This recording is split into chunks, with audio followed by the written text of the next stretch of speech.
कोल्हापूरच्या उत्तरेला असलेल्या करवी काशी म्हणून ओळखल्या जाणाऱ्या वडंगी गावामध्ये सध्या आपण आलो आहोत। या गावामध्ये महाशिवरात्री निमित्त अनेक उत्सव साजरे केले जातात। या मंदिरात देखील विशिष्ट असे महात्म्य प्राप्त झालेले आहे। नेमके महात्म्य काय आहे, तर इथला उत्सव नेमका कसा साजरा केला जातो आपण पाहणार आहोत। चला तर मग पाहूया। कोल्हापूरच्या उत्तर दिशेला वसलेले पण करवीर क्षेत्र महात्म्यात महत्त्वाचे स्थान असलेले गाव अर्थात वडंगे। भगवान शंकर आणि माता पार्वती यांच्या वास्तवाने पावन असलेली ही भूमी, महालक्ष्मी वास्तवाची करवीर नगरी ही दक्षिण काशी म्हणून प्रसिद्ध झाली आहे। याच्या उत्तरेला 3 किलोमीटर अंतरावर वडंगे गावात महाशिवरात्रीचा उत्सव मोठ्या उत्साहात साजरा केला जातो। करवीर महात्म्य ग्रंथात उल्लेख असणारा भगवान शिवपार्वतीच्या वास्तवाने पवित्र झालेले क्षेत्र वडंगे या गावाला अनन्यसाधारण असे महत्त्व आहे। जसे वाराणसी काशीमध्ये भगवान शिव आणि माता पार्वती यांची स्वतंत्र मंदिरे विराजमान आहेत, तसंच करवीर काशी म्हणून ओळखल्या जाणाऱ्या वडंगे गावामध्ये देखील भगवान शिव आणि माता पार्वतीची स्वतंत्र मंदिरे विराजमान आहेत। म्हणूनच या गावाला करवीर काशी अशी ख्याती नावारूपास आली आहे। लोककथेप्रमाणे करवीरची महिमा ऐकून या क्षेत्रात दर्शन घ्यायला स्वतः भगवान विघ्नेश्वर आणि माता पार्वती काशी सोडून करवीरला येण्यासाठी निघाली। देवांचे नंदी रंकाळ्यावर पोहोचला व श्री शिव पार्वती वडंग्याला राहिले। तोवर कोंबडा आरवला आणि माता पार्वतीसह भगवान शंकर जिथं होते तिथं स्वयंभू शिवलिंग रूपात व माता पार्वती तांदळा रूपात अर्थात वडंगे गावातच वेगवेगळ्या ठिकाणी स्थिर झाले, अशी आख्यायिका या मंदिरातील पुजारी सांगतात। मंदिराचे पुजारी आपल्या सोबत आहेत, नेमके त्यांना विचारा की मंदिराचं महात्म्य काय आहे।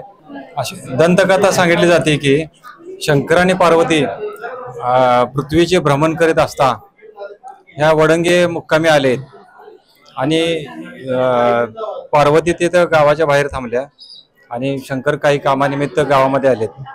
तोपर्यंत पहाट झाली, शंकराची वाट बघत थांबले, पार्वती तिथे थांबलेल्या होत्या। पण तोपर्यंत वेळ झाल्यामुळे पहाट झाली। पूर्वी प्रघात होता, कोंबडा आरवल्यानंतर सगळी जागे व्हायची। त्यामुळे काय झालं, जे शंकर आणि पार्वती ज्या त्या ठिकाणी अदृश्य झाले आणि तिथे कायमचे हे झाले, स्थायिकच झाले तिथे ते गावात।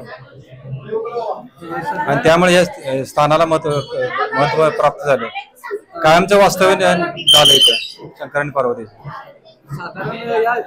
2 स्वतंत्र मंदिरे आहेत ज्या त्या ठिकाणी, आणि जिथं कोंबडा आरवला त्या कोंबड्याची मूर्ती आहे तिथं, म्हणजे पाषाण स्वरूपात मूर्ती केलेली। महाशिवरात्री यात्रेवेळी शंकर पार्वतीच्या दर्शनासाठी कोल्हापूर जिल्ह्यासह आसपासच्या जिल्ह्यातून हजारो भाविक गर्दी करत असतात। यात्रे दिवशी पहाटे श्रींच्या मूर्तीस अभिषेक घातला जातो। गावातून टाळ मृदुकांच्या गजरात देवीची पालखी काढली जाते।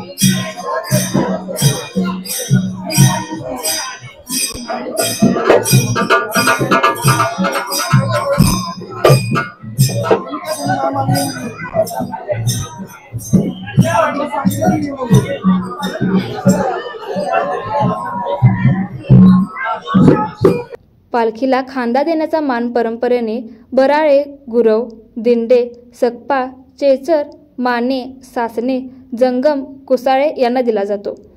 या महाशिवरात्री दिवशी अनेक व्यापारी वडंगे गावामध्ये येतात, त्यामुळे या गावाला यात्रेचे स्वरूप प्राप्त होते।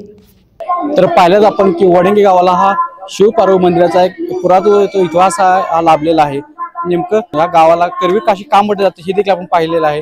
दरवर्षी या ठिकाणी महाशिवरात्रीला मोठी यात्रा भरली जाते, एक उत्सव साजरा केला जातो। या यात्रेसाठी कोल्हापूर जिल्ह्यासह आसपासच्या भागातून अनेक हजारो जे भक्त आहे हे या ठिकाणी दर्शनासाठी येत असतात। लाईव्ह साठी नरेंद्र देसाई सोबत सलमान जमादार, कोल्हापूर।